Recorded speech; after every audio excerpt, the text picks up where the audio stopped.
So CES 2026 is here, and in today's video, I'll be showing you guys the top AI and robotics announcements from the past 2 days.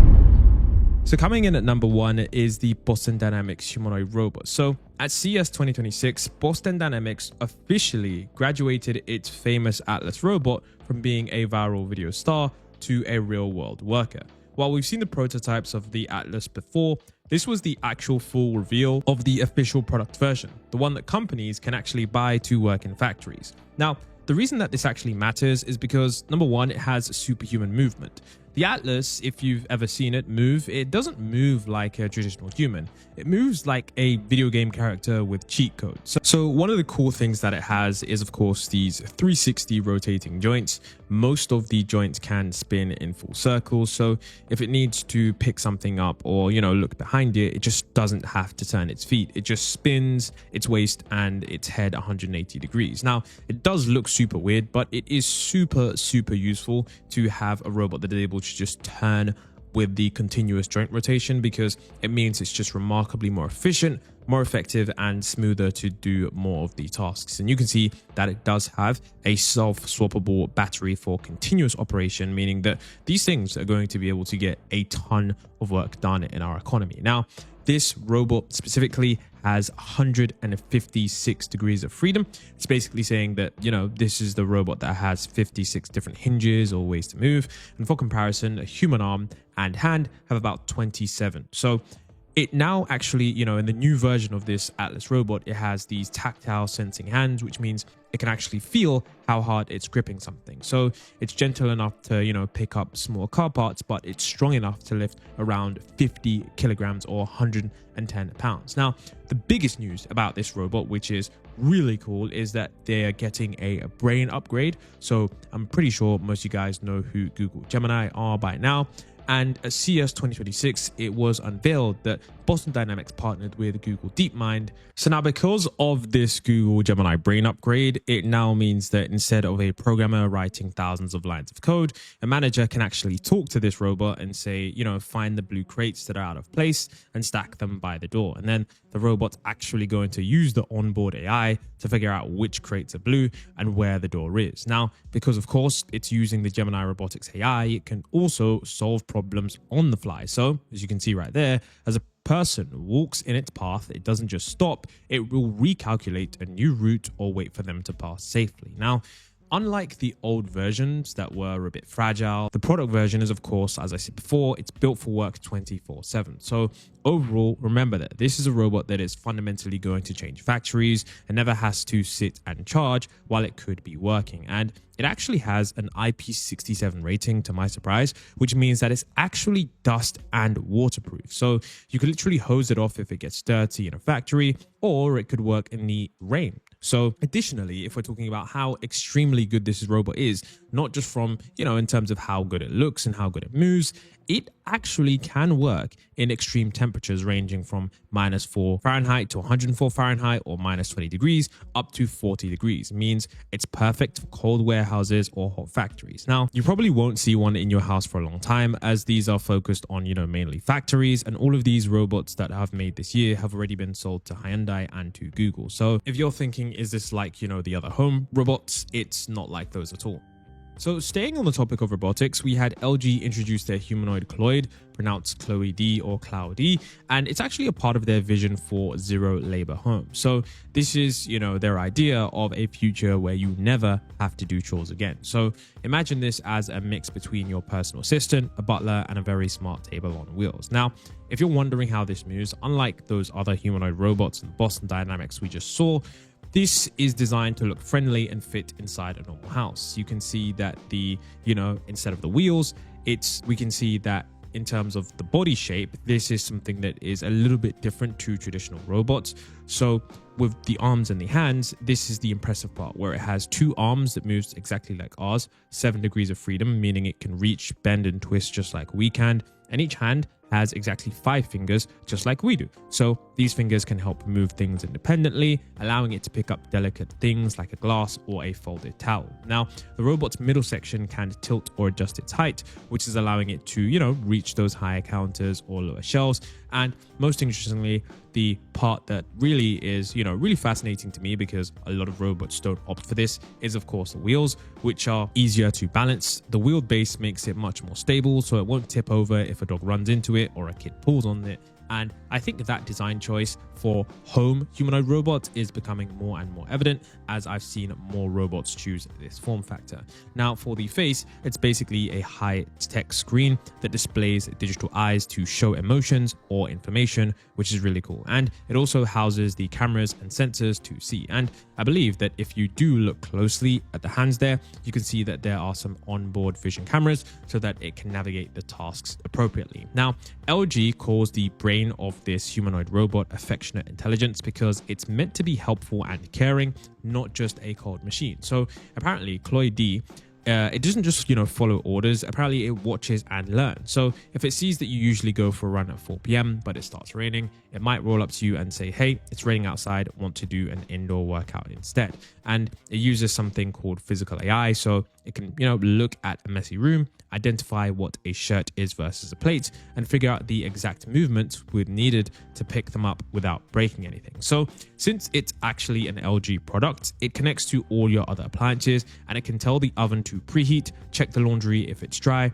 or see if you're out of milk by talking to the fridge. So I think that's probably the biggest, selling point of this device, is that it actually links to your other devices. Otherwise, I'm not sure that this entire humanoid thing is going to be as useful as we'd hoped. If you do have a humanoid robot that's able to talk to all of your smart home appliances, I'm pretty sure that's going to make you remarkably much more efficient. And of course, in terms of the actual demos, we did get to see the LG humanoid robot taking clothes out of the dryer, folding them, stacking them, and in some other demos, it was shown fetching milk from the fridge, putting a croissant into the oven to start breakfast. And the only bad thing about this is that this is currently still a prototype, meaning that you cannot go and buy one at the store tomorrow. LG is currently still testing this to make sure it's 100% to leave alone in the house and be safe. And LG partnered with Nvidia to build the AI brain inside this humanoid robot using some of the most powerful computer chips in the world. So it'll be super interesting to see what the final version looks like if they manage to release this version, a second version, but still very interesting.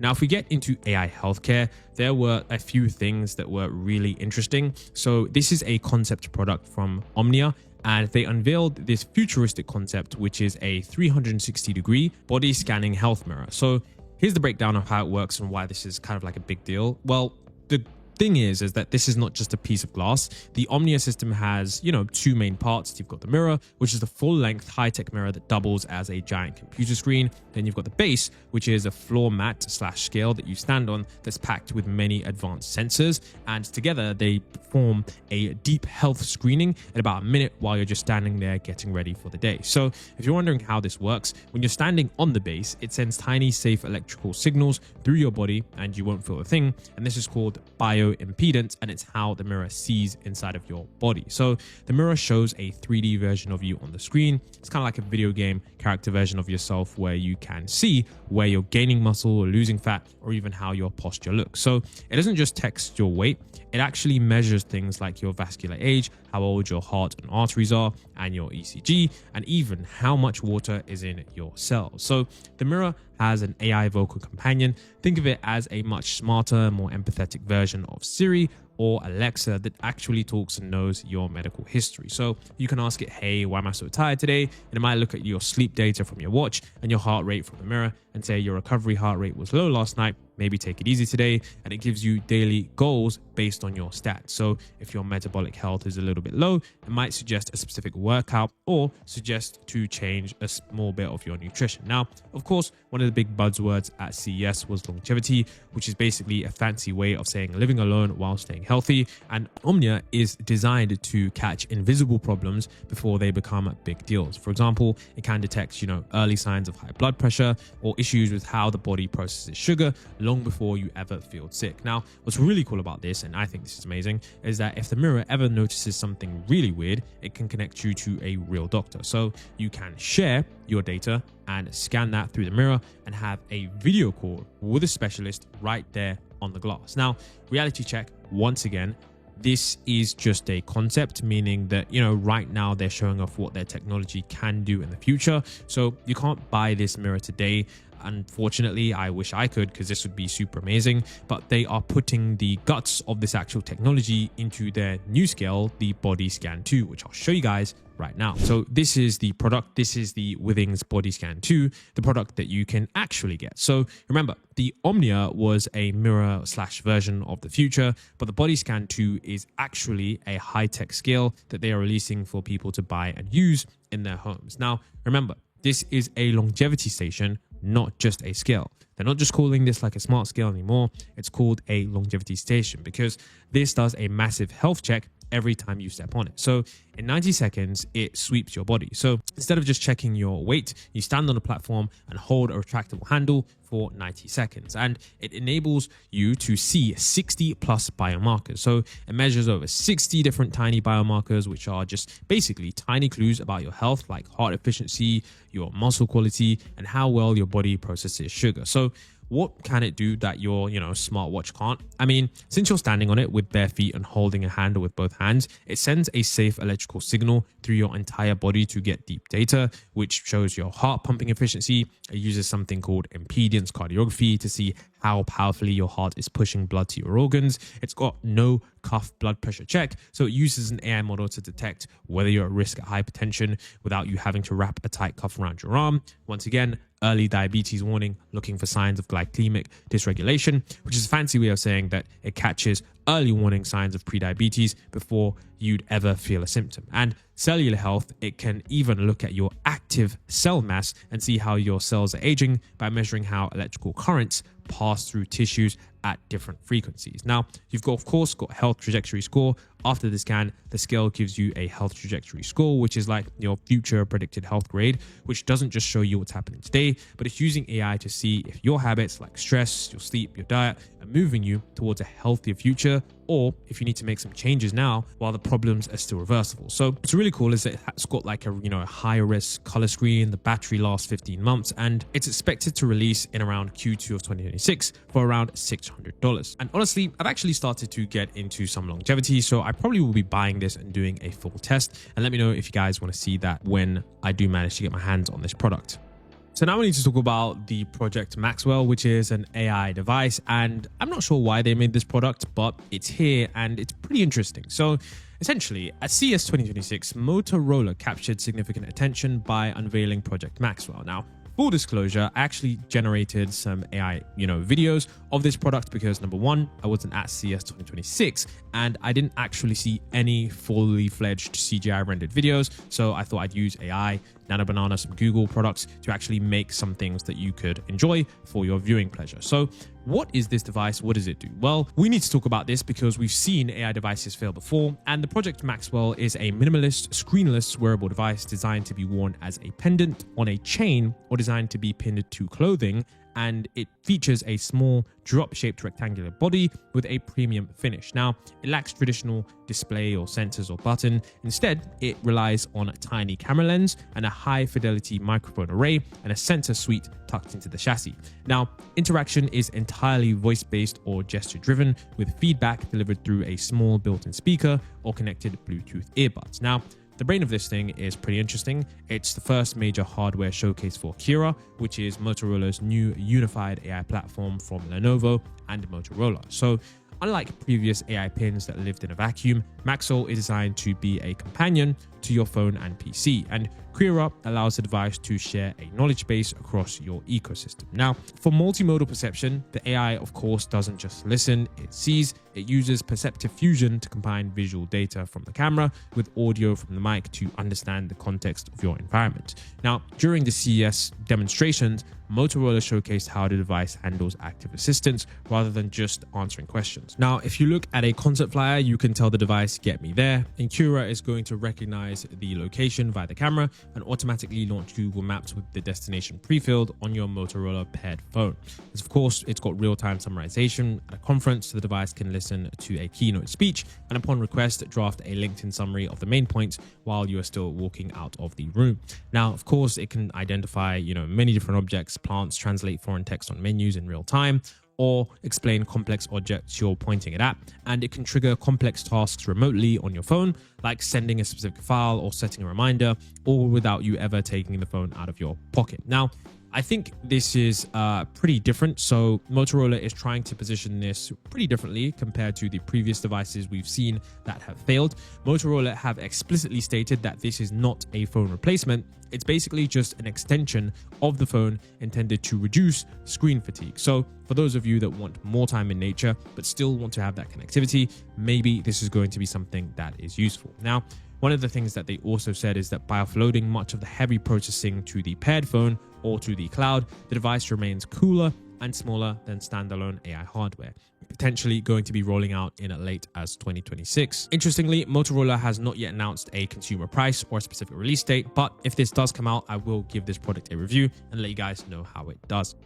Now, this one is super interesting. This is the Razer AI Project Ava. Now, this is essentially Razer's AI desktop companion, and this one's pretty hilarious and pretty memeable, but at the end of the day, it is a product that I think people may buy. So this is a small device that you plug into your Windows PC, and it's going to show you a 5.5-inch animated avatar, which looks like it's standing inside the device. Now, you can essentially talk to this, and this is going to talk back. It's basically like an assistant for gamers. Now, Razer has decided to position this as a gaming coach, which is going to be able to help you improve, learn mechanics or give tips, or a general life/work assistant for schedule, planning, and brainstorming, or a desk companion with personality, so you can pick different avatars and attitudes. Now, the reason they're calling this a hologram, it's not like a Star Wars floating in mid-air hologram. It's a special kind of display inside a little enclosure that makes the 3D characters look 3D-ish from the outside. So from the public info, what we can confidently say is that it's described as an animated 5.5-inch 3D hologram/holographic avatar on your desk. Now, what's not clear about this product yet is, the exact display tech that they're using, but the effect is real and visible. But the hologram here is more marketing shorthand for 3D looking avatar in a little display. Now, how does it know what is going on in your environment? Well, this is the part that makes it feel like a smart companion instead of a little talking toy. So it's described using microphones like a camera and vision features to understand context. I mean, the Verge demo mentions a built-in webcam that can watch you and your screen, and a mode Razer calls PC Vision Mode, which analyzes what's on your screen with very low delay. So, of course, if you've got a wired USB connection with a Windows PC, the Razer says the wire is for high bandwidth data, so it can see and respond quickly. So the pitch is that it's not only answering questions, it's also, in theory, reacting to what you're doing on your PC. Now, I think one of the most interesting things is that how this product is marketed, because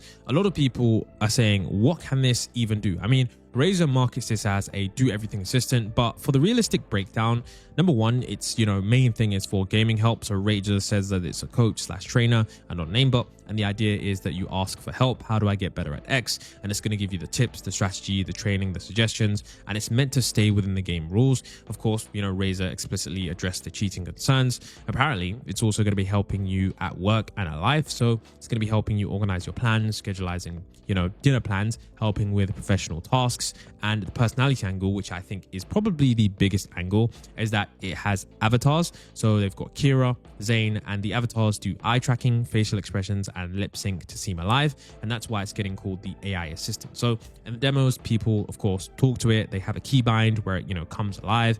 And right now, if you do want this product, you can reserve it for $20. It's refundable completely. So this is just towards the final price. Right now, it's expected to come out in the second half of 2026. And of course, we don't know how much this is going to cost. Once again, if you guys do want me to actually get this product, review it, I will be happy to do that because it does seem super interesting. And I do have a few Razer products, so far they've done really well with the products that I do have. Now, this thing also does run on XAI's Grok, so all of the characters and avatars you've seen in XAI's Grok will be powering these little assistants. So it's going to be super interesting to see how people evolve with these assistants. I mean, we don't really know how humans are going to evolve with AI just yet, but it's going to be super interesting to see how that relationship evolves. There are many different characters, many different companies. It will be super interesting to see how these characters move around.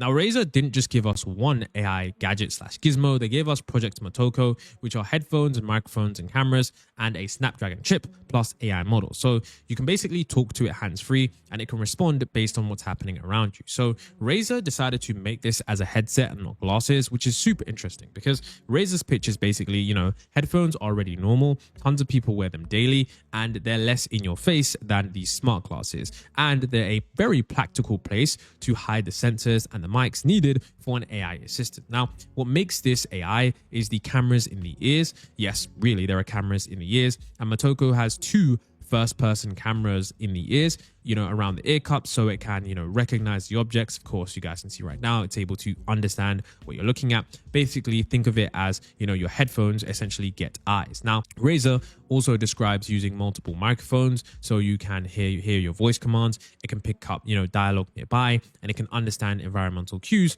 to understand exactly what's going on around you. Now, it's powered by a Qualcomm Snapdragon chip inside. We don't know which one it is, but it's supposed to be always on, like an always on assistant. So you can say, hey, what's that? Summarize this, and it's able to reply in your ears. And Razer is essentially marketing this as basically something that's a wireless AI vision headset that is just context aware and it's helping you be more effective. Now, Razer say that it's meant to, interact with popular AI systems like OpenAI, Google, and Grok. And it's basically a front-end wearable that can talk to many different AIs. It's not just locked into one assistant. So depending on how this, product is configured, whether the vision and the audio could enable things like, once again, translating a sign that you're looking at, summarizing a document, identifying an object, explaining it, and of course, coaching you with certain tasks. So it's going to be super interesting to see how this works. Of course, probably going to be some privacy concerns, but I will be super intrigued to see how this product actually, works moving forward and if it is something that is widely adopted. Next, we're going to be taking a look at another AI product. So this is the AI TV. So at CES 2026, Samsung didn't just release a smarter TV, they basically turned the TV into a Vision AI companion, or VAC for short. So think of this less like a screen that you watch and more like a massive iPad that lives on your wall and understands your life. So the coolest part isn't the screen, it's the, VAC, which is the software and the Samsung integrated AI models like Microsoft and, Perplexity are going to be directly inside of that TV. So it has a conversational assistant. You don't just search for action movies. You can say, I'm in the mood for something like Stranger Things, but I want that set in space. And it's actually going to, think and give you specific suggestions. It also got, contextual awareness. So it knows if you're watching a cooking show and if you see a sandwich that you like, you can ask, okay, how can I make that? And the TV will find the recipe and send it to directly your smartphone or your fridge. Now, this is a mega screen. The flagship model is, 130 inches. That's completely crazy, which is around 11 feet diagonally, which would cover almost an entire bedroom wall. So now if you want to compare this to traditional TVs use a backlight that shines through colors.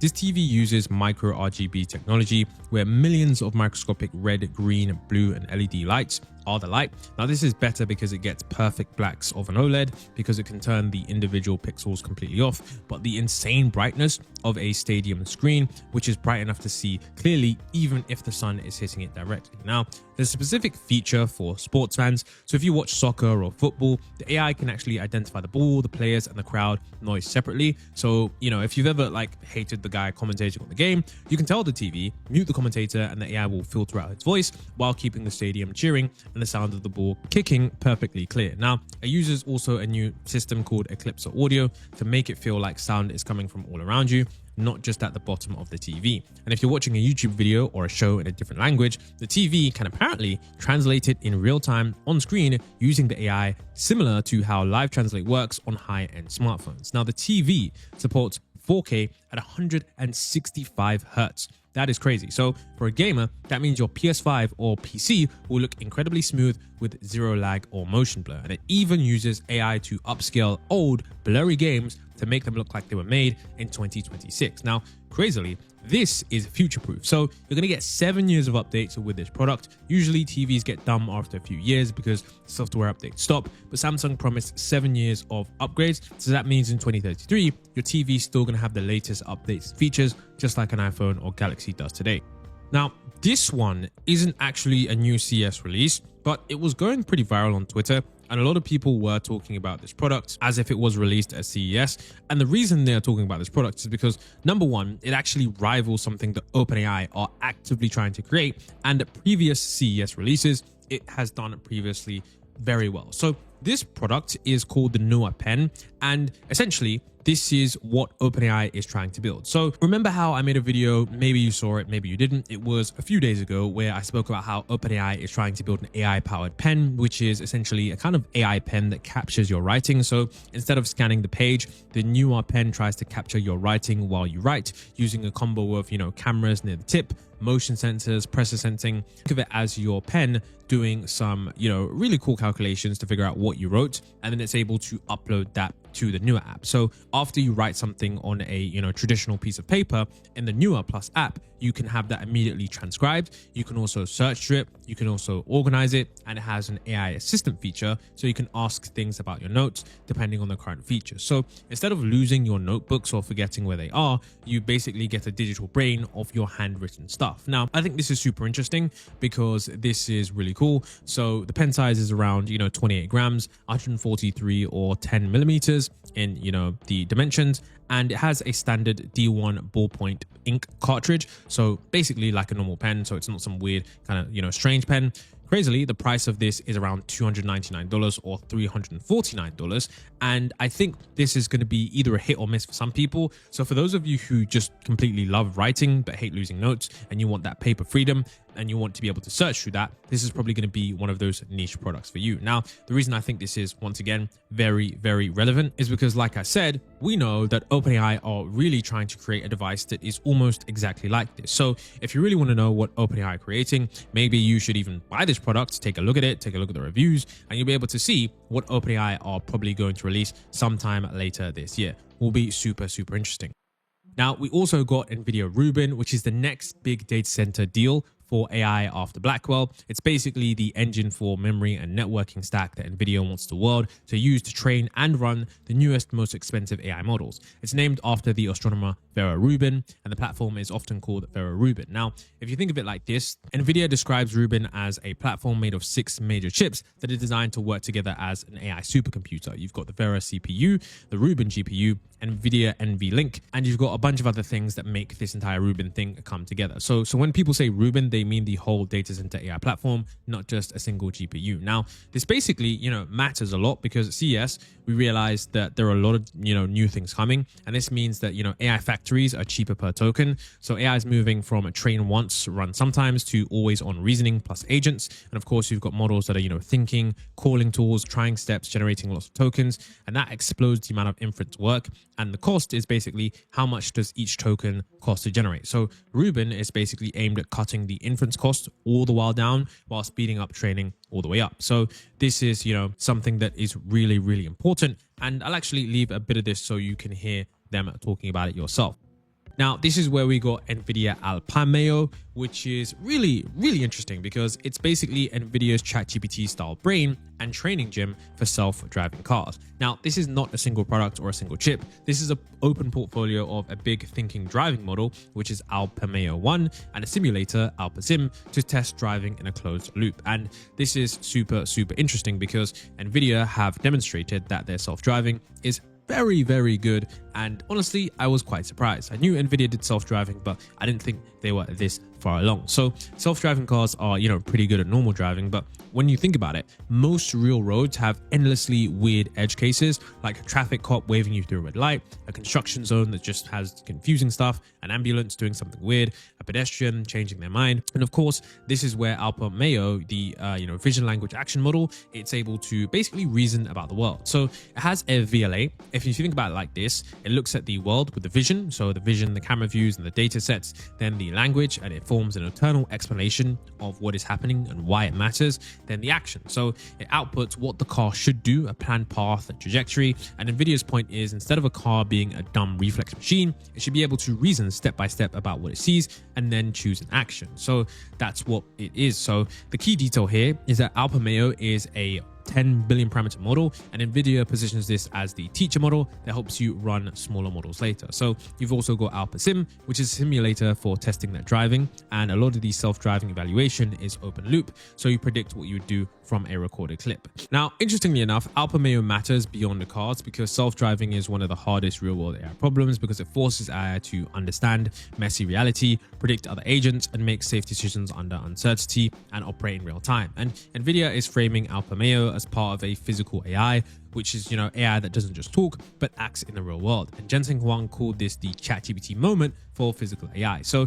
if this, approach does work well, it doesn't just help cars, it helps any embodied system. So think delivery robots, warehouse robots, humanoids, and drones, because all of those things have the same loop. So they see, they reason, they act, and then they get crushed by long tail edge cases. So this is, the solution to that problem. Now, it's going to be super interesting to see how NVIDIA manages to release this entire platform. I think so far they've done a great job, and it'll be really interesting to see how it compares to Tesla and other AI models in the future.